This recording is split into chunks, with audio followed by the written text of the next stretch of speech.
नमस्कार दोस्तों, स्वागत है आप सभी का हमारे ऑसम नाइट्रेट्स यूट्यूब चैनल पर एक और नई वीडियो में। आज एक बार फिर से हम भारत के विभिन्न स्थानों की कुछ बेहद खौफनाक और डरावनी कहानियां सुनने जा रहे हैं। तो अपने कमरे की लाइटें बंद करिए, हेडफोन लगा लीजिए और मेरी हर कही लाइन की कल्पना करते हुए सुनिए ये कहानियां। वाराणसी की संकरी गलियों से होकर गुजरते राहगीर अक्सर काना फेर लेते थे। एक पुरानी हवेली थी, काले पत्थरों से बनी, जिसके आसपास एक अजीब सी सन्नाटा छाया रहता था। हवेली की खिड़कियां अंधी आंखों की तरह खुली रहती थीं, मानो राहगीरों को निहार रही हों। इस हवेली में रहता था अग्रवाल परिवार, पिताजी अशोक, माताजी सुधा और उनका इकलौता बेटा विवान। अशोक एक सफल व्यापारी था, लेकिन उसकी सफलता के पीछे एक अंधेरा रहस्य छुपा था। कुछ साल पहले उसका व्यापार डूबने के कगार पर पहुंच गया था। तब एक तांत्रिक बाबा ने उसे एक रास्ता दिखाया, कपाल क्रिया। इस क्रिया में एक विशेष अनुष्ठान के जरिए श्मशान से एक खोपड़ी प्राप्त कर उसे पूजा जाता था। बाबा के वादे के अनुसार यह अनुष्ठान अशोक को अपार धन दिला सकता था, लेकिन क्रिया के बदले में एक भारी कीमत चुकानी पड़ती थी। अशोक ने लालच में आकर अनुष्ठान करवा लिया। उसका व्यापार सचमुच फलने फूलने लगा, लेकिन उसके साथ ही उसकी जिंदगी में अंधकार भी छा गया। हवेली में अजीब सी आवाजें आने लगीं, रातों को अंधेरे में हरकत होती और कभी कभी अजीब सी गंध कमरे में भर जाती। सुधा अक्सर बेहोशी के दौरे झेलती और विवान को बुरे सपने आते, पर अशोक को इन सब बातों से कोई फर्क नहीं पड़ता था। उसके पास हर चीज थी, पैसा, शोहरत, सुख सुविधाएं। वह अपनी आंखों को बंद करके इन अलौकिक घटनाओं को नजरअंदाज कर देता था। एक रात विवान सो नहीं पा रहा था। उसे अजीब सी बेचैनी सता रही थी। उसने अपने कमरे से बाहर निकलकर हॉल में देखा। सुधा फर्श पर बेसुध पड़ी थी और अशोक उसे जोर जोर से झकझोर रहा था। अशोक का चेहरा डरा हुआ और पसीने से तर था। माँ! विवान चीखते हुए सुधा के पास दौड़ा गया। उसे कुछ नहीं हुआ, अशोक ने घबराते हुए कहा। शायद थकान है। पर विवान को पता चल गया था कि कुछ गड़बड़ है। सुधा बेहोश नहीं थी। उसके चेहरे पर एक अजीब सा डर था। जैसे ही अशोक ने उसका ध्यान हटाया, सुधा ने विवान को आंखों से इशारा किया। उस इशारे में एक खौफ था, एक गुहार थी। सुबह होने के बाद विवान ने अपनी माँ से बात करने की कोशिश की। माँ, रात को क्या हुआ था? उसने पूछा। सुधा कुछ बताने में हिचकिचा रही थी। कुछ नहीं बेटा, बस एक बुरा सपना आया था। विवान को पता था कि माँ झूठ बोल रही है, लेकिन उससे ज्यादा डर उसे इस बात का था कि आखिर हो क्या रहा है। कुछ दिनों बाद घर में एक और परेशानी खड़ी हो गई। विवान के कमरे में रखी हुई चीजें अचानक गायब होने लगी और फिर कुछ ही देर में अजीब सी जगहों पर मिलती। एक रात उसे अपनी अलमारी के पीछे से एक खोपड़ी का टुकड़ा मिला। यह काला था और उस पर अजीब से निशान बने थे। विवान घबरा गया। डर के मारे उसका मुंह सूख गया और आवाज अटक गई। वह चीखना चाहता था, लेकिन गले से कोई आवाज नहीं निकली। वह उस खोपड़ी के टुकड़े को पकड़े हुए वहीं खड़ा रहा, मानो किसी सम्मोहन में फंस गया हो। अचानक कमरे में हवा तेजी से चलने लगी। पर्दे हवा में लहराने लगे और कमरे का तापमान तेजी से गिर गया। विवान ने देखा कि कमरे के कोने में एक भयानक आकृति धीरे धीरे उभर रही थी। ये एक लंबा काला साया था, जिसकी आंखें जलते हुए अंगारों की तरह चमक रही थीं। आकृति सीधे विवान की ओर बढ़ने लगी। विवान चीखने की कोशिश करता रहा, लेकिन उसकी आवाज गले में ही अटक गई। आखिरी कोशिश में उसने वो खोपड़ी का टुकड़ा उस आकृति की तरफ फेंक दिया। जैसे ही खोपड़ी का टुकड़ा आकृति को छुआ, वह चीख उठी और कमरे से गायब हो गई। विवान बेहोश होकर फर्श पर गिर पड़ा। जब तक होश आया, तब तक सुबह हो चुकी थी। कमरे में सब कुछ सामान्य था, मानो रात को कुछ हुआ ही ना हो। लेकिन विवान को वह भयानक आकृति और खोपड़ी का टुकड़ा दोनों साफ साफ याद थे। उसने अपनी माँ को सब कुछ बता दिया। सुधा सुनकर घबरा गई। उसकी आंखों में आंसू छलक आए। ये उसी क्रिया का बुरा असर है, उसने कांपते हुए कहा। तेरे पिता को सब पता है। विवान को गुस्सा आ गया। उसने अपने पिता को ढूंढा और उससे पूछताछ की। यह सब सच है? तुमने कोई तांत्रिक क्रिया की थी? अशोक चुप्पी साधे रहा। उसकी आंखें नीचे झुकी हुई थीं। अंत में उसने सच बता दिया, लेकिन इस बात से इनकार कर दिया कि घर में हो रही अजीब घटनाओं का इससे कोई लेना देना है। विवान निराश हो गया। अपने माता पिता के बीच भी अब एक अजीब सी दूरी आ गई थी। सुधा लगातार बीमार रहने लगी और अशोक गुमसुम रहता। विवान अकेला पड़ गया था। उस पर डर का साया लगातार गहरा होता जा रहा था। विवान को लगा कि उसे खुद ही इस परेशानी का हल ढूंढना होगा। उसने पुराने शहर के एक किताबों की दुकान में जाकर जादू टोना से जुड़ी किताबें ढूंढी। कई किताबों को पलटने के बाद उसे एक पुरानी जर्जर सी किताब मिली। उस किताब में तंत्र मंत्र और अलौकिक शक्तियों के बारे में लिखा था। कुछ दिनों तक किताब पढ़ने के बाद विवान को लगा कि उसने कुछ समझ लिया है। कपाल क्रिया के बारे में भी किताब में लिखा था और साथ ही उसे रोकने का एक तरीका भी बताया गया था। ये एक निषिद्ध मंत्र था जिसे जपने से खोपड़ी के प्रभाव को कम किया जा सकता था। लेकिन किताब में चेतावनी भी दी गई थी। मंत्र का उल्टा जप करने या किसी गलती से इसे जपने पर भयानक परिणाम भुगतने पड़ सकते थे। विवान भयभीत था, लेकिन उसने फैसला किया कि वह जोखिम लेगा। वह अपनी मां को बचाना चाहता था और घर में छाए हुए अंधकार को दूर करना चाहता था। एक रात जब सब लोग सो रहे थे, विवान पुराने हवेली के छत पर चढ़ गया। उसने किताब में लिखे निषिद्ध मंत्र को याद किया और धीमी आवाज में जप करना शुरू कर दिया। रात काली थी, हवा में ठंडक थी और दूर से गीदड़ों की आवाजें आ रही थीं। विवान कांपता हुआ मंत्र जपता रहा। कुछ देर बाद हवा अचानक तेजी से चलने लगी। आसमान में काले बादल छा गए और बिजली चमकने लगी। छत पर रखी हुई चीजें हवा में उड़ने लगीं। विवान घबरा गया, लेकिन उसने मंत्र जपना बंद नहीं किया। अचानक छत के बीचों बीच एक भयानक आंधी चली। धमाके के साथ एक काला जाल नीचे गिरा। जाल के अंदर हड्डियों का ढेर था और सबसे ऊपर वही खोपड़ी का टुकड़ा रखा था जो विवान को मिला था। विवान समझ गया कि यह उसी कपाल क्रिया का असर है। उसने और तेजी से मंत्र जपना शुरू कर दिया। हवा में अजीब सी आवाजें गूंजने लगीं। जाल धीरे धीरे हिलने लगा और हड्डियों का ढेर हिलते हुए एक आकार में बदल गया। एक भयानक राक्षस विवान के सामने खड़ा हो गया। उसके नुकीले दांत थे, जलती हुई आंखें थीं और उसका शरीर सड़ते हुए मांस से बना हुआ था। राक्षस ने विवान की तरफ दहाड़ा और उस पर झपटने आया। विवान डर के मारे चीख उठा। उसने आखिरी कोशिश में मंत्र का अंतिम शब्द जपाया। उसी क्षण राक्षस तेज रोशनी में घिरा गया और धुएं की तरह हवा में बिखर गया। हवा शांत हो गई, बिजली का कहर थम गया और आसमान फिर साफ हो गया। विवान बेहोश होकर छत पर गिर पड़ा। जब तक होश आया तब तक सूर्योदय हो चुका था। जाल और हड्डियां गायब हो चुकी थीं, केवल वही खोपड़ी का टुकड़ा जमीन पर पड़ा था। विवान ने उसे उठाया और ध्यान से देखा। खोपड़ी का टुकड़ा अब काला नहीं था, बल्कि सफेद हो गया था और उस पर से बुरा असर खत्म हो चुका था। विवान को खुशी हुई थी कि उसने मंत्र झपकर एक बड़ा खतरा टाल दिया था, लेकिन वह जानता था कि यह अंत नहीं है।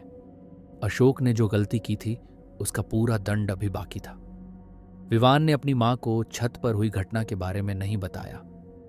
वह नहीं चाहता था कि सुधा और ज्यादा डरे, लेकिन सुधा को सब पता चल गया था। एक रात जब विवान सो रहा था, सुधा उसके कमरे में आई। उसकी आंखें सूजी हुई थीं और चेहरे पर गहरी चिंता थी। बेटा, तूने क्या किया है? उसने फुसफुसाते हुए कहा। विवान ने सब सच बता दिया। सुधा उसे डांटने लगी। तुझे ये सब चीजों में नहीं पड़ना चाहिए था, उसने कहा। अब और भी खतरा बढ़ गया है। विवान समझ गया कि उसकी मां सही कह रही है। उसने मंत्र का उल्टा जप तो नहीं किया था, लेकिन फिर भी उसने एक ऐसा काम किया था जिसके बारे में उसे कुछ नहीं पता था। अगले कुछ दिनों में घर में अजीब घटनाएं और ज्यादा बढ़ गईं। रातों को अशोक की चीखें सुनाई देती थीं। सुबह को देखने पर अशोक बेहोश पड़ा होता था और उसके शरीर पर खरोंच के निशान होते थे। एक रात विवान ने देखा कि सुधा पूजा की थाली लिए हुए बुदबुदाते हुए कुछ कर रही है। उसने देखा कि थाली में खोपड़ी का टुकड़ा रखा हुआ था। माँ, तुम क्या कर रही हो? उसने पूछा। सुधा चौंक गई। उसने थाली छिपाने की कोशिश की।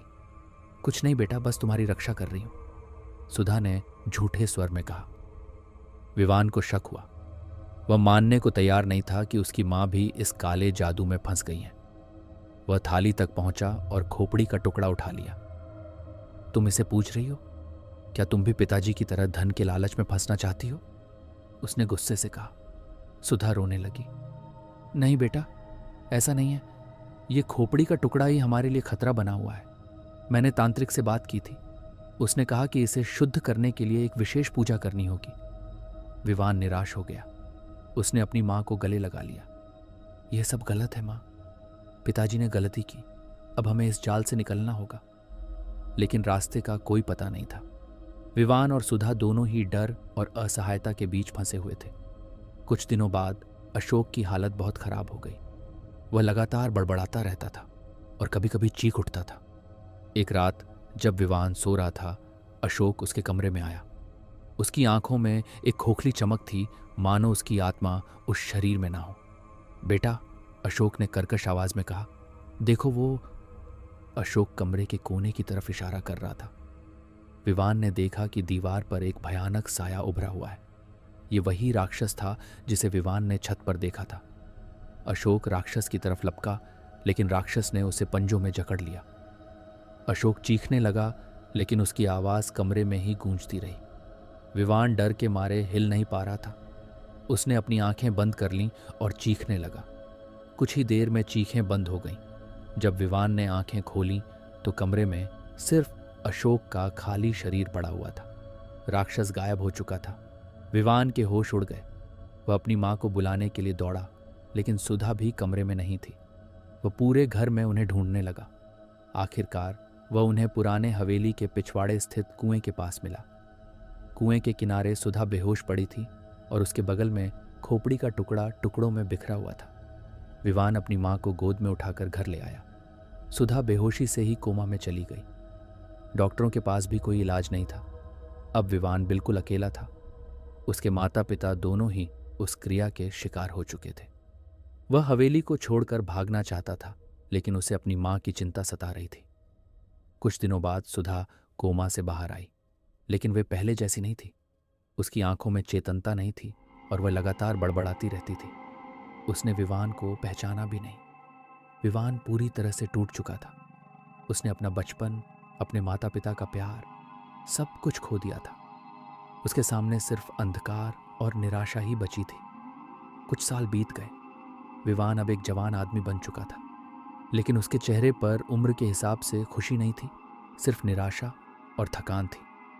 वह अब भी उसी पुरानी हवेली में रहता था। सुधा अब भी जीवित थी, लेकिन वह किसी जिंदा लाश से ज्यादा कुछ नहीं थी। विवान उसे अस्पताल में नहीं रख सकता था, न ही कोई उसे घर पर रखने को तैयार था। इसलिए हवेली के एक कमरे में ही सुधा को सुलाया जाता, जहां वह दिन रात बड़बड़ाती रहती। हवेली में रहना विवान के लिए मानसिक यातना से कम नहीं था। हर रात अजीब सी आवाजें आती। कभी फर्नीचर हिलता, कभी अंधेरे में कोई हरकत होती। कभी कभी विवान को लगता मानो वह अकेला नहीं है, कोई उसे देख रहा है। एक रात विवान को एक सपना आया। सपने में वह उसी छत पर था जहां उसने मंत्र जपा था, लेकिन इस बार आसमान में काले बादल छाए हुए थे और बिजली चमक रही थी। उसने देखा कि अशोक और सुधा खड़े हैं। उनके चेहरे पीले पड़ गए हैं और आंखों में डर झलक रहा है। उनके पीछे वही भयानक राक्षस खड़ा था।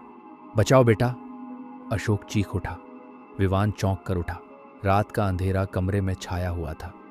उसने सुना कि बगल के कमरे से आवाज आ रही है। वह तुरंत उठा और कमरे में गया। सुधा अपने बिस्तर पर नहीं थी। कमरे का दरवाजा खुला हुआ था। विवान घबरा गया। वह पूरे घर में सुधा को ढूंढने लगा, लेकिन वह कहीं नहीं मिली। आखिरकार वह हवेली के पिछवाड़े स्थित कुएं के पास पहुंचा। कुएं के किनारे सुधा खड़ी थी। उसकी आंखें खुली थीं, लेकिन उनमें कोई चेतनता नहीं थी। मां! विवान चीख उठा। सुधा ने विवान की तरफ देखा। उसके होंठ हिलने लगे, मानो वह कुछ कहना चाहती हो, लेकिन उसकी आवाज नहीं निकली। अचानक सुधा ने एक भयानक चीख मारी और कुएं में कूद गई। विवान दौड़कर कुएं के किनारे पहुंचा। उसने देखा कि सुधा का सिर पानी से ऊपर दिख रहा है। उसकी आंखें खुली थीं और एक अजीब सी मुस्कान उसके चेहरे पर थी। विवान को लगा मानो उस मुस्कान में एक गुप्त संदेश छिपा हुआ है। शायद वह उसी निषिद्ध मंत्र का अंतिम शब्द था जिसे सुधा उसे बताना चाहती थी। विवान जानता था कि कुएं में कूदना बेकार है। वह रोता हुआ वहीं खड़ा हो गया। आधी रात को सुधा की चीखें बंद हो गईं। सुबह होने पर विवान ने पुलिस को बुलाया। पुलिस ने कुएं से सुधा का शव निकाला। पोस्टमार्टम रिपोर्ट में लिखा गया कि सुधा आत्महत्या कर ली थी। विवान को पता था कि यह आत्महत्या नहीं थी, यह उस काले जादू का अंतिम परिणाम था। अब वह पूरी तरह से अकेला रह गया था। कुछ समय बाद विवान ने हवेली बेचने का फैसला किया। उसे अब इस जगह पर रहना असहनीय लग रहा था, लेकिन कोई भी इस हवेली को खरीदने को तैयार नहीं था। लोग इस हवेली के बारे में फैली हुई कहानियों को जानते थे। विवान हताश हो गया। उसके पास अब कोई रास्ता नहीं बचा था। वह इस अभिशप्त हवेली में ही फंसा हुआ था। एक रात जब विवान अकेला बैठा हुआ था, उसे सुनाई दिया कि कोई उसका नाम पुकार रहा है। आवाज कमजोर थी, मानो किसी दूर से आ रही हो। विवान, आवाज फिर आई। विवान चौंक गया। उसने चारों ओर देखा, लेकिन कोई नहीं था। मां, उसने हिम्मत करके पूछा। बेटा, आवाज फिर आई, इस बार थोड़ी तेज। विवान का दिल जोर से धड़कने लगा। कमरे में हवा तेजी से चलने लगी और एक ठंडी लहर उसके पूरे शरीर में दौड़ गई। उसने सोचा, शायद यह उसकी मां की आत्मा है जो उसे उस भयानक मंत्र का अंतिम शब्द बताना चाहती है। मैं सुन रहा हूं मां, विवान ने कांपते हुए स्वर में कहा। आवाज अब साफ सुनाई दे रही थी। वह स्पष्ट सी थी, मानो किसी गहरे कुएं से आ रही हो। अग्नि, आवाज फुसफुसाई। विवान को याद आया कि जिस किताब में मंत्र लिखा था उसमें एक चेतावनी भी थी। अगर मंत्र का उल्टा जप किया जाए तो मंत्र पूरा करने से भयानक परिणाम भुगतने पड़ सकते थे। विवान पसीने से तरबतर हो गया।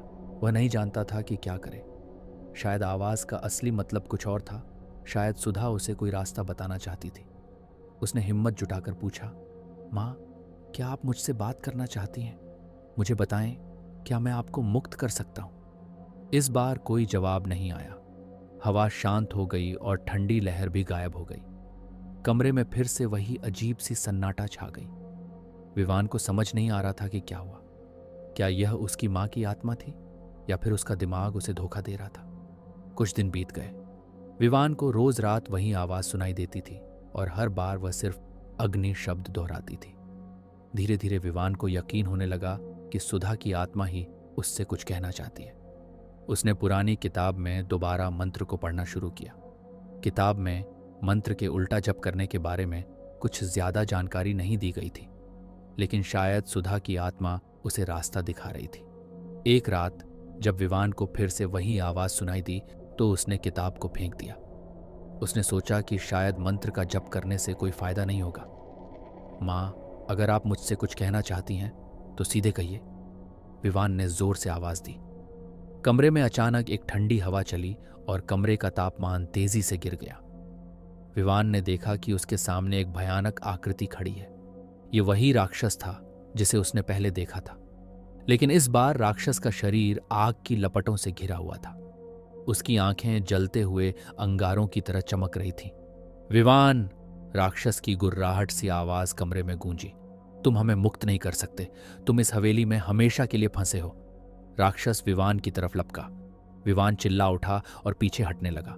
वह कमरे में इधर उधर भाग रहा था, लेकिन राक्षस तेजी से उसका पीछा कर रहा था। अचानक विवान को याद आया कि सुधा ने अग्नि शब्द कहा था। शायद वह यही बताना चाहती थी। विवान रसोई घर की तरफ भागा।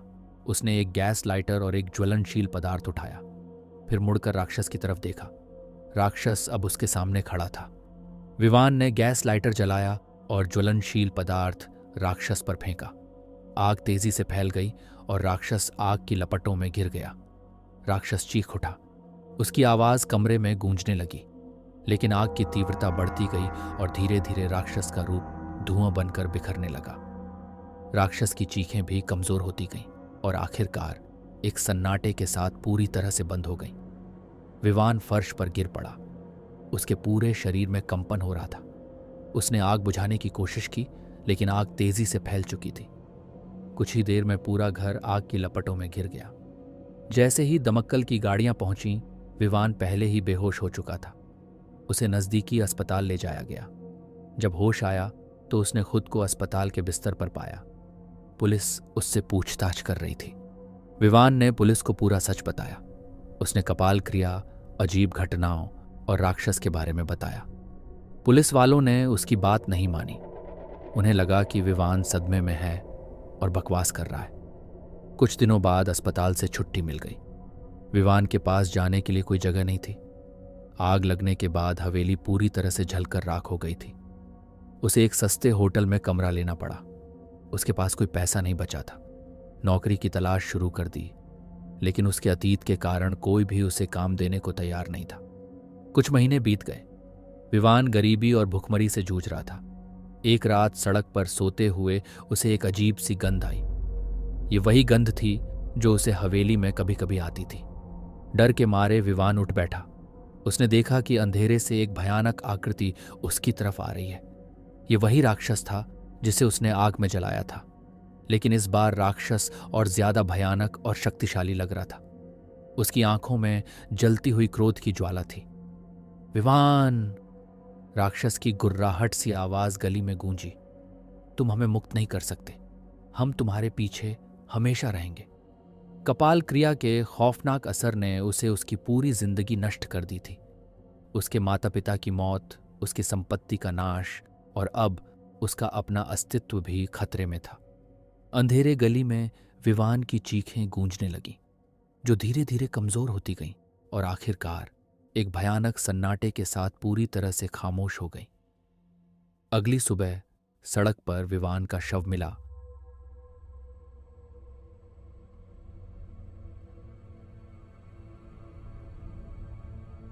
बरसात का मौसम था। असम की हरी भरी पहाड़ियों पर कोहरा छाया हुआ था। सड़कें फिसलन भरी थीं और जंगल की गहराई से अजीब सी आवाजें गूंज रही थीं। मयूर, एक युवा फोटोग्राफर, अपनी बाइक पर राष्ट्रीय राजमार्ग से हटकर एक छोटे से गांव की ओर जा रहा था। उसका नक्शा पुराना था और जीपीएस नेटवर्क भी जंगल की घनी छाया में काम नहीं कर रहा था। एक मोड़ पर खड़े एक बूढ़े आदमी को देखकर मयूर ने रुकने का फैसला किया। आदमी के चेहरे पर झुर्रियों का जाल था और उसकी आंखों में एक अजीब सी चमक थी। कहाँ जाना है बेटा? बूढ़े आदमी ने पूछा। उसकी आवाज कर्कश थी, मानो गले में रेत भर गई हो। मैं डोमझुरी गांव जा रहा हूं, मयूर ने जवाब दिया। क्या आप रास्ता बता सकते हैं? बूढ़े आदमी ने मुस्कुराया। उसकी मुस्कान में कुछ खोखलापन था। डोमझुरी? वह एक छोटा सा गांव है, जंगल के बहुत अंदर। रास्ता मुश्किल है, खासकर इस मौसम में। चिंता मत करो बाबा, मयूर ने आत्मविश्वास से कहा। मैं जंगलों में घूमने का आदी हूं। बूढ़े आदमी ने कुछ देर मयूर को गौर से देखा। ठीक है, उसने आखिर में कहा, लेकिन एक बात याद रखना, रात होने से पहले गांव पहुंचने की कोशिश करना। जंगल में अंधेरे के बाद कुछ भी हो सकता है। मयूर ने बूढ़े आदमी की चेतावनी को हल्के में लिया। वह उसे एक पिछड़े गांव का अंधविश्वास समझता था। बूढ़े आदमी के निर्देशों का पालन करते हुए वह एक संकरे रास्ते पर मुड़ गया जो जंगल की ओर जाता था। जैसे जैसे वह आगे बढ़ा, वातावरण घना होता गया। पेड़ों की घनी छाया सूरज की रोशनी को रोक रही थी। हवा में एक मटमैली गंध भर गई, सड़ चुके पत्तों और नमी की गंध। जंगल की आवाजें भी तेज हो गईं, पक्षियों की चीखें, कीड़ों का सरसराहट और अज्ञात जानवरों की गुर्राहट। कुछ घंटों बाद मयूर को एहसास हुआ कि वह खो गया है। बूढ़े आदमी का दिया हुआ नक्शा बेकार साबित हुआ। उसने मोबाइल नेटवर्क खोजने की कोशिश की, लेकिन कोई संकेत नहीं मिला। घबराहट होने लगी। अचानक उसे सामने से एक महिला आती हुई दिखाई दी। वह खूबसूरत थी, लंबे काले बालों और चमकती हुई आंखों के साथ। उसने एक हल्के नीले रंग की साड़ी पहनी थी जो बारिश में भीगी हुई लग रही थी। आप खो गए हैं? महिला ने मयूर से पूछा। उसकी आवाज मीठी थी, जैसे बहती नदी की धारा। मयूर ने राहत की सांस ली। हाँ, उसने स्वीकार किया। क्या आप मुझे डोमझुरी गांव जाने का रास्ता बता सकती हैं? महिला मुस्कुराई। निश्चित रूप से, मैं खुद उसी गांव की रहने वाली हूं। आप मेरा पीछा करो। मयूर बिना किसी हिचकिचाहट के उसके पीछे चल पड़ा। जंगल का रास्ता और भी कठिन हो गया, घने पेड़ों और जंगली झाड़ियों से भरा हुआ। लेकिन महिला आसानी से चल रही थी, मानो वह जंगल की रानी हो। कुछ देर चलने के बाद अंधेरा तेजी से छा गया। सूरज जंगल के पीछे छिप चुका था और पेड़ों की घनी छाया ने चारों ओर अंधकार फैला दिया। मयूर को अब महिला का चेहरा स्पष्ट रूप से दिखाई नहीं दे रहा था, सिर्फ उसकी नीली साड़ी की हल्की सी झलक दिख रही थी। हम जल्द ही गांव पहुंच जाएंगे, महिला ने पीछे मुड़े बिना कहा। उसकी आवाज अब थोड़ी सी खोखली लग रही थी। मयूर थकने लगा था। उसका पैर एक जड़ से टकराया और वह लड़खड़ा कर गिरा। उसने उठने की कोशिश की, लेकिन अचानक उसे लगा कि जमीन कुछ अलग है। उसने ध्यान से देखा तो उसकी रीढ़ की हड्डी में सिहरन दौड़ गई। जमीन समतल नहीं थी, बल्कि उबड़ खाबड़ थी। वह जमीन पर नहीं, बल्कि किसी के पैर के तलवे पर गिरा था। एक विशाल पैर का तलवा, जिसकी एड़ी आगे की तरफ और अंगूठा पीछे की तरफ था। मयूर चीख उठा, लेकिन उसकी चीख जंगल की आवाजों में खो गई। उसने ऊपर देखा तो महिला गायब हो चुकी थी। उसकी जगह एक भयानक प्राणी खड़ा था। ये एक लंबा दुबला जीव था, जिसका शरीर मानव जैसा था, लेकिन उसका एक पैर उल्टा था, एड़ी आगे की तरफ और अंगूठा पीछे की तरफ मुड़ा हुआ था। उसकी आंखें जलते हुए अंगारों की तरह चमक रही थीं और उसके चेहरे पर एक खौफनाक मुस्कान थी। यह अमानुष था, असम के जंगलों का खूंखार शिकारी। अमानुष ने एक भयानक गर्जना की, जिससे जंगल कांप उठा। मयूर सन्न रह गया, डर के मारे हिल भी नहीं पा रहा था। अमानुष धीरे धीरे मयूर की तरफ बढ़ने लगा। उसके हर कदम के साथ जमीन कांप रही थी। मयूर को अचानक बूढ़े आदमी की चेतावनी याद आई। रात होने से पहले गांव पहुंचने की कोशिश करना। जंगल में अंधेरे के बाद कुछ भी हो सकता है। अब बहुत देर हो चुकी थी। अमानुष मयूर के पास पहुंचा और अपने विशाल हाथ से उसे पकड़ लिया। मयूर चीखने लगा, दया की भीख मांगने लगा, लेकिन अमानुष बेरहम था। उसने मयूर को अपने कंधे पर फेंक लिया और जंगल की गहराई में तेजी से चलना शुरू कर दिया। रात भर जंगल में भयानक आवाजें गूंजती रहीं। पेड़ हिल रहे थे, जानवर चीख रहे थे और कहीं दूर से मयूर की चीखें भी सुनाई दे रही थीं। सुबह होने तक सब कुछ शांत हो गया था। जंगल मानो किसी भयानक घटना को छुपा रहा हो। कुछ दिनों बाद जंगल में घूम रहे कुछ ग्रामीणों को एक नदी के किनारे एक भयानक दृश्य दिखाई दिया।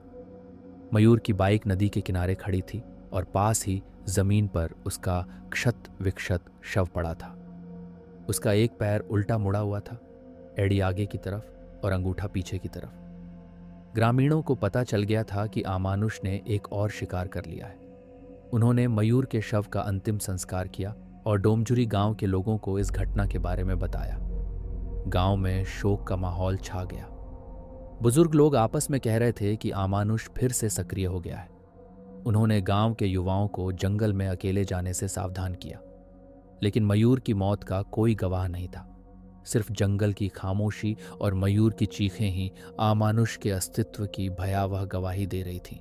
कुछ समय बाद एक नया चेहरा डोमजुरी गांव में दिखाई दिया।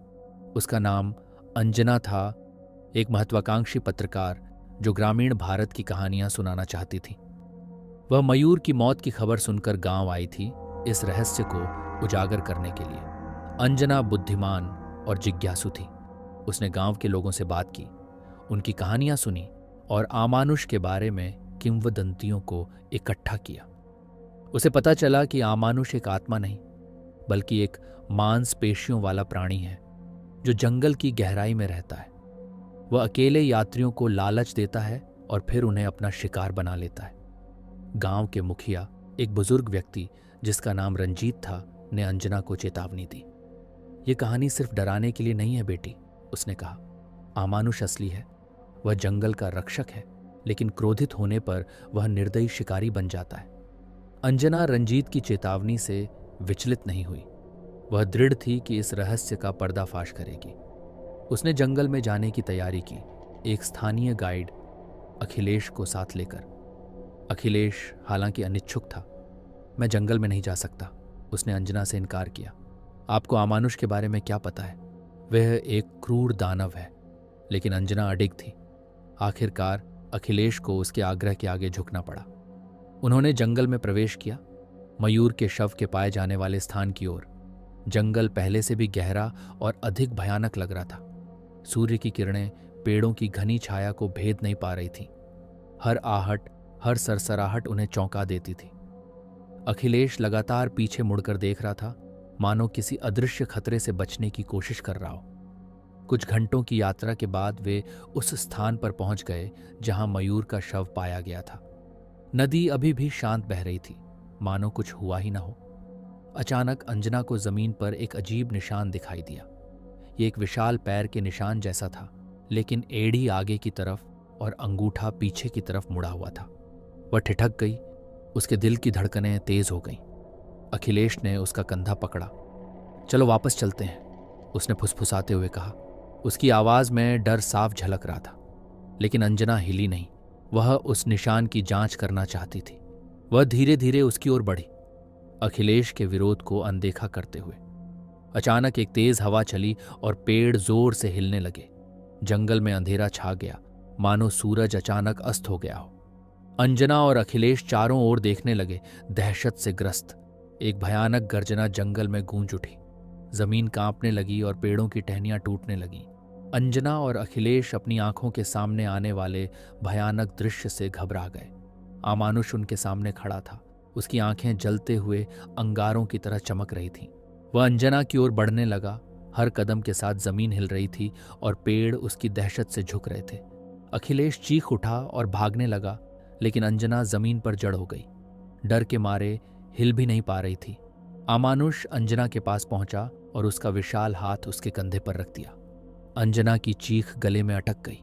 उसने आंख बंद कर ली, मृत्यु की प्रतीक्षा करने लगी। लेकिन कुछ हुआ नहीं। धीरे से उसने आंखें खोली। अमानुष अब भी उसके सामने खड़ा था, लेकिन उसकी आंखों में गुस्से की जगह एक अजीब सी उदासी झलक रही थी। उसने धीमे स्वर में कुछ बुदबुदाया जो अंजना समझ नहीं पाई। फिर उसने अंजना की ओर एक इशारा किया, जमीन पर पड़े उस विशाल पैर के निशान की ओर। अंजना को समझ नहीं आ रहा था कि क्या हो रहा है। क्या अमानुष उस पर हमला नहीं करेगा? क्या वह उसे छोड़ देगा? उसी क्षण आकाश फटा और तेज बारिश होने लगी। अंजना सिर झुकाकर बारिश से बचने की कोशिश कर रही थी। तभी उसने महसूस किया कि अमानुष चला गया है। जंगल में फिर से सन्नाटा छा गया। सिर्फ बारिश की बूंदों की आवाज सुनाई दे रही थी। कुछ देर बाद जब बारिश थोड़ी कम हुई तो अंजना ने अखिलेश को ढूंढना शुरू किया। वह जंगल में जोर से पुकारने लगी, लेकिन कोई जवाब नहीं आया। घबराकर उसने अखिलेश का नाम पुकारते हुए जंगल का चक्कर लगाया, लेकिन उसका कहीं पता नहीं चला। अंधेरा होने लगा था और अंजना अब और भी ज्यादा डर गई। वो वापस गांव की तरफ लौटने का रास्ता ढूंढने लगी, लेकिन जंगल का रास्ता सब उलझा हुआ लग रहा था। घंटों भटकने के बाद भी वह गांव नहीं पहुंच पाई थी।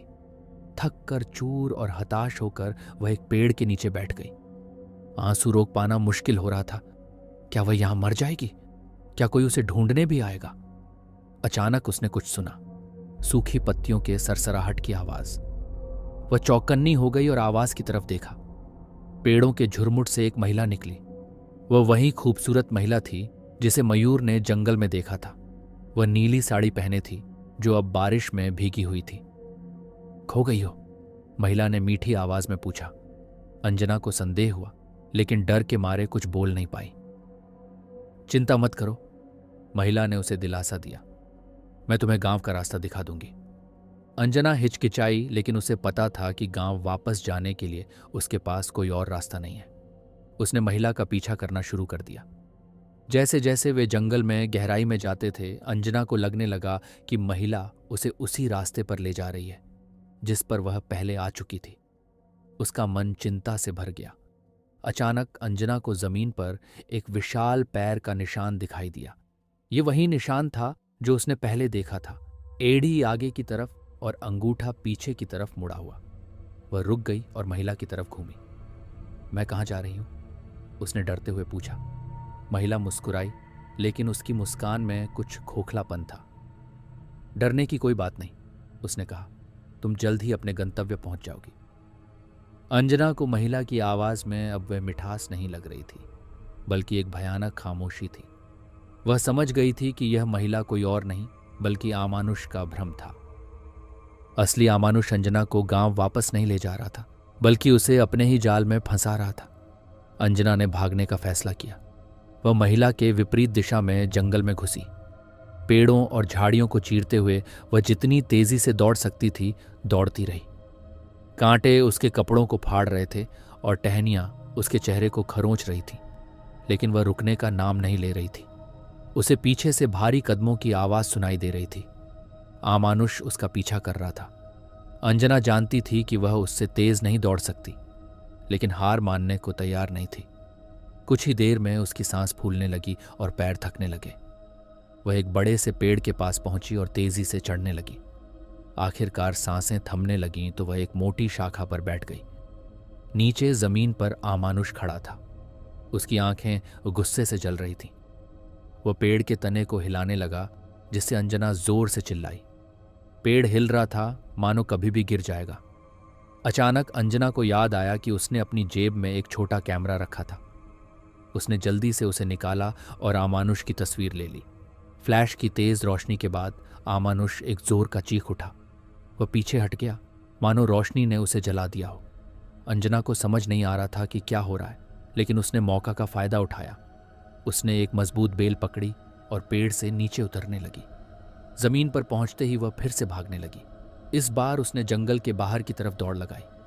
कुछ समय बाद पेड़ों का घना जंगल कम होने लगा और उसने दूर से गांव की रोशनी देखी। आशा की एक किरण उसके दिल में जगी। वह अपनी पूरी ताकत लगाकर दौड़ती रही। आखिरकार वह गांव के बाहर खेतों तक पहुंच गई। थकावट से उसका शरीर जवाब दे रहा था, लेकिन उसने हार नहीं मानी। वह गांव की तरफ लौटती रही। कुछ ग्रामीणों ने उसे देखा और दौड़कर उसके पास आए। वे उसे गांव में ले गए और उसकी देखभाल की। अंजना बुरी तरह घायल थी, लेकिन जिंदा थी। उसने ग्रामीणों को जंगल में हुए अनुभव के बारे में बताया। उसने उन्हें आमानुष की तस्वीर भी दिखाई। ग्रामीणों को उसकी बातों पर विश्वास नहीं हुआ। उन्होंने सोचा कि वह जंगल में भटकते समय किसी भ्रम का शिकार हो गई है। आखिरकार आमानुष सिर्फ एक डरावनी कहानी थी। लेकिन कुछ दिनों बाद गांव में फिर से अफरा तफरी मच गई। अखिलेश का शव जंगल के किनारे मिला। उसका एक पैर उल्टा मुड़ा हुआ था, एड़ी आगे की तरफ और अंगूठा पीछे की तरफ। इस बार ग्रामीणों को भी समझ आ गया कि आमानुष एक कहानी नहीं, बल्कि एक भयानक सच है। उन्होंने अंजना से माफी मांगी और उससे आग्रह किया कि वह जल्द से जल्द गांव छोड़ दे। अंजना गांव छोड़ने के लिए तैयार हो गई। वह इस भयानक जगह से दूर जाना चाहती थी, लेकिन जाते समय उसने ग्रामीणों को चेतावनी दी। आपको लगता है आप इस जंगल को नियंत्रित कर सकते हैं, इसे अपनी सीमाओं में रख सकते हैं, लेकिन आप गलत हैं। आमानुष यहाँ का रक्षक है, जंगल का संतुलन बनाए रखने वाला। आप जितना जंगल में कदम रखेंगे, उतना ही आप उसके गुस्से को जगाएंगे। अंजना टैक्सी में बैठ गई और हमेशा के लिए डोमजुरी गांव को पीछे छोड़ दिया। गाड़ी दूर जाते हुए धीरे धीरे जंगल के कोहरे में गुम होती गई। उसने कैमरे की तस्वीरें देखी। उसमें एक धुंधली आकृति दिखाई दे रही थी, एक विशाल प्राणी का खूंखार रूप। यह सबूत था, आमानुष का एकमात्र सबूत, लेकिन क्या कोई उस पर विश्वास करेगा? अंजना को पता नहीं था कि उसकी कहानी दुनिया के सामने आएगी या नहीं, लेकिन उसे एक बात का पक्का यकीन था। असम के जंगलों में अंधेरे में आमानुष का खतरा अभी भी बना हुआ है। वह उन लोगों का इंतजार कर रहा है जो अनजाने में उसकी सीमाओं का उल्लंघन करते हैं, ताकि उन्हें जंगल के भयानक रहस्य का हिस्सा बना सके।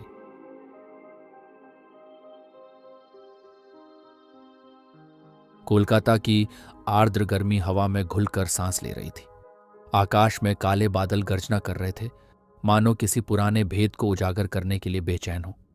विक्रम, एक 30 वर्षीय वास्तुकार, अपने दिवंगत चाचा की विशाल औपनिवेशिक हवेली के सामने खड़ा था। चाचा अविनाश एक अकेले रहने वाले सनकी व्यक्ति थे, जिनका विक्रम से कभी ज्यादा लेना देना नहीं रहा। उनके अचानक निधन के बाद वकील ने विक्रम को हवेली का एकमात्र उत्तराधिकारी घोषित किया। हवेली धूल और मकड़ी के जालों से ढकी थी। कांच के टूटे झरोकों से अतीत की कहानियां झांकती लगती थीं। विक्रम ने गहरी सांस ली और भारी लकड़ी के दरवाजे को धक्का दिया। अंदर का अंधकार घना था। एक लंबी कर्कश चीख ने हवेली की खामोशी तोड़ी। विक्रम चौंक गया। क्या वह उसकी कल्पना थी? वह आगे बढ़ा, लालटेन जलाकर हॉल को रोशन किया। हॉल विशाल था। ऊंची छत से एक भव्य झूमर लटका हुआ था। फटी हुई तस्वीरें दीवारों पर लगी थीं, जिनमें अजनबी चेहरे मुस्कुरा रहे थे। धूल से ढके फर्नीचर पुराने जमाने की विलासिता की दास्तान बयां कर रहे थे। अचानक उसकी नजर एक आकार पर पड़ी जो हॉल के कोने में एक सफेद चादर से ढका हुआ था। विक्रम धीरे से चादर हटाया। उसके सामने एक विशाल दर्पण प्रकट हुआ। यह प्राचीन लग रहा था, सोने के फ्रेम में जड़ा हुआ। इसकी सतह साफ और चमकदार थी। जैसे ही विक्रम ने उसमें झांका, एक अजीब सी ठंड उसके शरीर में दौड़ गई। क्षण भर के लिए दर्पण में उसका चेहरा विकृत हो गया, मानो कोई अदृश्य शक्ति उसे बिगाड़ने का प्रयास कर रही हो। विक्रम हतप्रभ होकर पीछे हट गया। यह क्या था? क्या यह सिर्फ उसकी कल्पना का खेल था? उसने फिर दर्पण में देखा। इस बार उसका अपना चेहरा ही दिखा। थोड़ा सावधान जरूर था। उसने दर्पण को साफ करने का फैसला किया। जैसे ही उसने कपड़े से सतह को छुआया, एक और चीख हवा में गूंज उठी। इस बार यह तेज और करीब से आ रही थी। विक्रम घबरा गया। वह चारों ओर घूमने लगा, चीख का स्रोत खोजने की कोशिश में, लेकिन हॉल खाली था। हवा में सिर्फ धूल के कण नाच रहे थे। शायद यह पुरानी हवेली की आवाजें थीं, उसने खुद को समझाया। उसने जल्दी से दर्पण को साफ किया और हवेली के दूसरे हिस्सों को देखने के लिए निकल पड़ा। हवेली कई कमरों से भरी थी। हर कोने में भूतकाल की कहानी छुपी थी। कुछ कमरे जर्जर थे, कुछ तालों में बंद। एक कमरे में उसे एक पुरानी डायरी मिली। यह उसके दिवंगत चाचा की थी। उसने डायरी खोली और पढ़ना शुरू किया। डायरी में लिखा था, वर्ष 1890। आज मुझे एक खास चीज मिली है, एक प्राचीन दर्पण जो एक जहाज से बरामद हुआ था। ऐसा कहा जाता है कि यह जादुई शक्तियों से युक्त है। विक्रम डायरी पढ़ता रहा। चाचा अविनाश के शब्दों ने उसे अतीत की एक भयानक कहानी में खींच लिया। दर्पण को जहाज से बरामद करने के बाद अविनाश के परिवार में अजीब घटनाएं होने लगीं। बीमारियां, दुर्घटनाएं और अचानक मौतें, सब कुछ दर्पण लाने के बाद शुरू हुआ। डायरी में लिखा था कि अविनाश को विश्वास हो गया था कि दर्पण किसी अभिशाप से ग्रस्त है। उसने दर्पण को तहखाने में छिपाने का फैसला किया। उम्मीद है कि उसकी शक्ति कम हो जाएगी। डायरी अचानक खत्म हो गई। विक्रम निराश था। उसका चाचा दर्पण के रहस्य को पूरी तरह से सुलझा पाने से पहले ही मर गया। लेकिन अब विक्रम को समझ में आ गया था, यह दर्पण ही था जो उसे परेशान कर रहा था। रात होते होते हवेली का माहौल और भी भयानक हो गया। हवा में ठंडक बढ़ गई और अजीब सी आवाजें गूंजने लगीं। विक्रम डर से कांप रहा था। वह हॉल में वापस गया, दर्पण के सामने खड़ा हो गया। उसने देखा कि दर्पण में उसका चेहरा फिर से विकृत हो गया है। उसकी आंखें खाली और डरावनी थीं। अचानक दर्पण में एक धुंधली आकृति दिखाई दी। ये एक युवती थी, सफेद पोशाक पहने। उसके चेहरे पर गहरा दुख था। वह विक्रम की ओर देख रही थी, मानो उससे मदद मांग रही हो। विक्रम का दिल दहल गया। क्या यह आत्मा दर्पण में कैद थी? आत्मा बोलने लगी। उसकी आवाज फुसफुसाहट जैसी थी। मुझे बचाओ, मुझे मुक्त करो। विक्रम हक्का बक्का रह गया। वह समझ नहीं पा रहा था कि क्या हो रहा है। क्या यह सब उसका भ्रम था या यह भूतकाल का कोई भयानक सच था? रात भर विक्रम सो नहीं सका। दर्पण में कैद आत्मा की छवि और उसकी पुकार उसके दिमाग में घूमती रही। सुबह होते ही विक्रम ने फैसला किया कि वह किसी की मदद लेगा। वह अपने बचपन के मित्र अभिषेक, जिसे पुराने शहर के रहस्य और किंवदंतियों का अच्छा ज्ञान था, से संपर्क किया। अभिषेक विक्रम की कहानी सुनकर चौंक गया। ये वही दर्पण तो नहीं है जिसके बारे में मैंने सुना है? उसने पूछा। एक ऐसा दर्पण जो आत्माओं को कैद कर लेता है? विक्रम ने सिर हिलाया। अभिषेक ने बताया कि कोलकाता के अतीत में ऐसे एक दर्पण की कहानी प्रचलित है। माना जाता है कि एक अंग्रेज व्यापारी ने इसे भारत लाया था, लेकिन उस दर्पण से जुड़ी बुरी शक्तियों के कारण उसका पूरा परिवार नष्ट हो गया। अभिषेक ने विक्रम को एक बूढ़े तांत्रिक के बारे में बताया जो इस तरह की अलौकिक घटनाओं का जानकार था। वे दोनों तांत्रिक के पास गए। तांत्रिक ने उनकी कहानी सुनने के बाद उन्हें बताया कि दर्पण को नष्ट करना ही एकमात्र उपाय है, लेकिन यह आसान नहीं होगा। दर्पण किसी मंत्र से सुरक्षित है। उसे तोड़ने के लिए एक विशेष अनुष्ठान की आवश्यकता होगी। तांत्रिक ने उन्हें आवश्यक सामग्री इकट्ठी करने में मदद की। जड़ी बूटियां, मंत्रों से युक्त तांत्रिक पाठ और एक विशेष हथौड़ा। अनुष्ठान रात में किया जाना था, पूर्णिमा की रात को, जब चांद की रोशनी सबसे तेज हो। कुछ दिनों की व्यस्तता के बाद पूर्णिमा की रात आ ही गई। हवा में एक अजीब सी सनसनाहट थी, मानो प्रकृति स्वयं इस निर्णायक रात की गवाह बनने को तैयार हो। विक्रम और अभिषेक हवेली के हॉल में इकट्ठा हुए, तांत्रिक के निर्देशों का पालन करने के लिए तैयार। हॉल के केंद्र में दर्पण रखा गया था। चांद की रोशनी सीधे उसकी सतह पर पड़ रही थी। तांत्रिक ने अनुष्ठान शुरू किया। उसने संस्कृत के जटिल मंत्रों का जाप किया। हवा में धूप की सुगंध भर गई।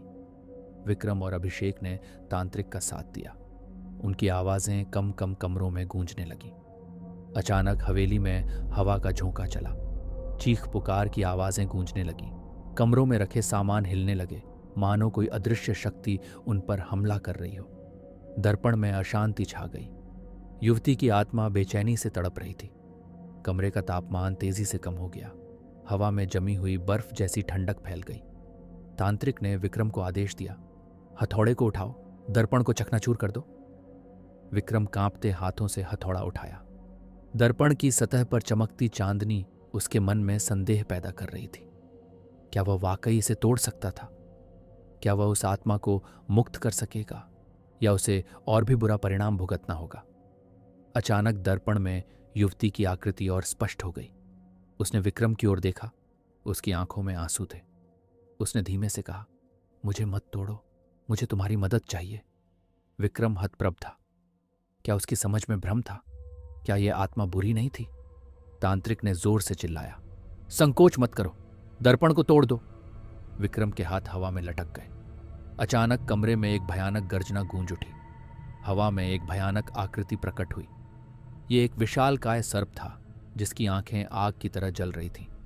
यह सर्प दर्पण से निकलकर उनके सामने खड़ा हो गया। सांप अपने विशाल फन को फैलाकर फुफकार रहा था। तांत्रिक घबराकर पीछे हट गया। अभिषेक जमीन पर गिर पड़ा, भय से कांप रहा था। विक्रम अकेला खड़ा था, हथौड़ा उसके हाथ में कसकर जकड़ा हुआ था। सांप ने विक्रम की ओर लपकाया। विक्रम ने बमुश्किल से खुद को बचाया। उसने देखा कि इस सर्प का लक्ष्य दर्पण को तोड़ना था। यह दर्पण से बंधना नहीं चाहता था। विक्रम को समझ में आ गया, यह आत्मा सर्प को दर्पण में कैद कर रही थी, उसे दुनिया में वापस आने से रोक रही थी। विक्रम ने फैसला किया कि वह तांत्रिक के निर्देशों का पालन नहीं करेगा। वह दर्पण को नहीं तोड़ेगा। इसके बजाय वह आत्मा को मुक्त करने का रास्ता खोजेगा। उसने दर्पण के सामने खड़े होकर युवती की आत्मा से बात की। तुम कौन हो? तुम इस सर्प को कैद क्यों कर रही हो? युवती का चेहरा उदासी से भर गया। मैं सोनिया हूं, उसने कहा। सोनिया ने अपनी कहानी बताई। वह एक अंग्रेज व्यापारी की बेटी थी जिसने वही दर्पण लाया था। उसके पिता ने एक तांत्रिक से सौदा किया था। तांत्रिक ने सर्प को दर्पण में कैद कर दिया था, जो व्यापारी के व्यापार में सफलता लाने के लिए बुरी आत्माओं को नियंत्रित करता था। लेकिन सर्प बहुत शक्तिशाली था। इसने तांत्रिक को मार डाला और धीरे धीरे व्यापारी के परिवार को भी नुकसान पहुंचाना शुरू कर दिया। सोनिया के माता पिता की मृत्यु हो गई और वह खुद दर्पण के सामने मर गई थी। उसकी आत्मा दर्पण में फंस गई थी, सर्प को वापस लौटने से रोकने के लिए संघर्ष कर रही थी। विक्रम को सोनिया की पीड़ा समझ में आ गई। उसने उससे वादा किया कि वह इस सर्प को नष्ट कर देगा और उसे मुक्ति दिलाएगा। सोनिया ने बताया कि सर्प कमजोर होता है जब चांद की रोशनी उस पर नहीं पड़ती है। विक्रम ने एक योजना बनाई। उसने अभिषेक को बुलाया और उसे समझाया। अभिषेक ने तुरंत मदद करने के लिए हामी भर दी। वे दोनों मिलकर हवेली के एक कोने में गए जहां चांद की रोशनी नहीं पहुंचती थी। उन्होंने वहां जल्दी से एक छोटा सा मंत्र जप किया जो तांत्रिक ने उन्हें सिखाया था। मंत्र से हवा में एक काला पर्दा बन गया जो चांद की रोशनी को रोक रहा था। जैसे ही चांद की रोशनी सर्प पर नहीं पड़ी, वह कमजोर पड़ने लगा। उसके फन का आकार कम हो गया और उसकी आंखों की चमक फीकी पड़ गई। विक्रम ने इस मौके का फायदा उठाया। उसने हथौड़े को उठाया और जोर से सर्प के सिर पर वार किया। सर्प चीख उठा और तड़पने लगा। अभिषेक ने जल्दी से तांत्रिक पाठ का जाप करना शुरू कर दिया। मंत्रों की शक्ति से कमरे में एक सुनहरी रोशनी भर गई। यह सर्प के लिए असहनीय था। वह कमजोर होता गया और धीरे धीरे दर्पण में वापस जाने लगा। सोनिया की आत्मा भी तड़प रही थी। वह सर्प के साथ दर्पण में खींची जा रही थी। विक्रम ने उससे चिल्लाकर कहा, मुझे जाने दो, मैं तुम्हें मुक्त कर दूंगा। विक्रम ने एक और जोरदार वार किया, इस बार दर्पण पर। दर्पण तेज धमाके के साथ चकनाचूर हो गया। उसी क्षण सर्प दर्पण के टुकड़ों के साथ अंधकार में गायब हो गया। सोनिया की आत्मा भी चमकी और एक सफेद रोशनी में तब्दील हो गई। रोशनी ने कमरे को भर दिया और फिर धीरे धीरे कम होने लगी। अंत में वहां कुछ नहीं बचा सिवाय टूटे हुए दर्पण के टुकड़ों के, जो अब किसी साधारण कांच के अलावा कुछ नहीं थे।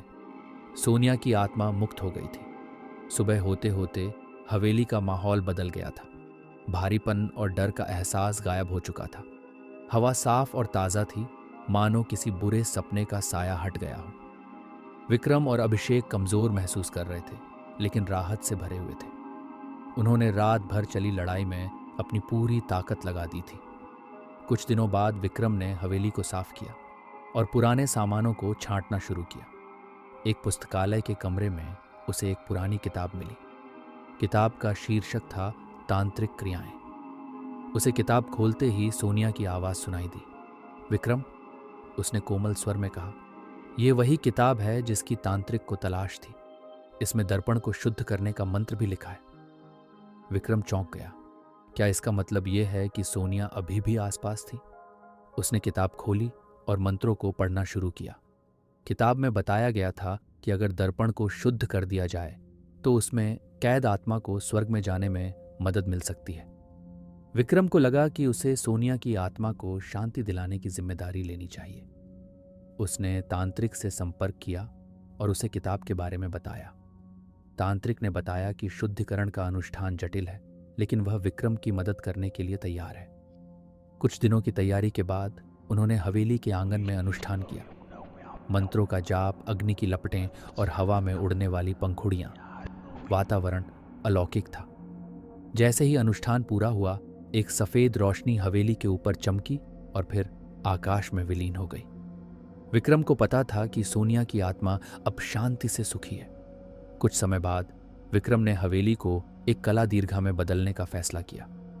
कोलकाता के कलाकारों को अपना काम प्रदर्शित करने के लिए एक मंच प्रदान करना उसका सपना था। उद्घाटन समारोह में हवेली रोशनी और संगीत से जगमगा उठी। लोगों की खुशी का माहौल था। विक्रम को खुशी हुई कि उसने अतीत के भूतों को मिटा दिया है और हवेली को एक नया जीवन दिया है। रात को अकेले खड़े होकर उसने हवा में फुसफुसाया, धन्यवाद सोनिया। उसे लगा जैसे हवा में एक हल्की सी मुस्कान का एहसास हुआ। शायद यह उसकी कल्पना थी, लेकिन विक्रम को यह जानकर अच्छा लगा कि उसने न केवल अपने लिए बल्कि सोनिया के लिए भी एक नई शुरुआत की थी। हवेली अब दर्पण के अभिशाप से मुक्त थी और भविष्य उम्मीदों से भरा हुआ था।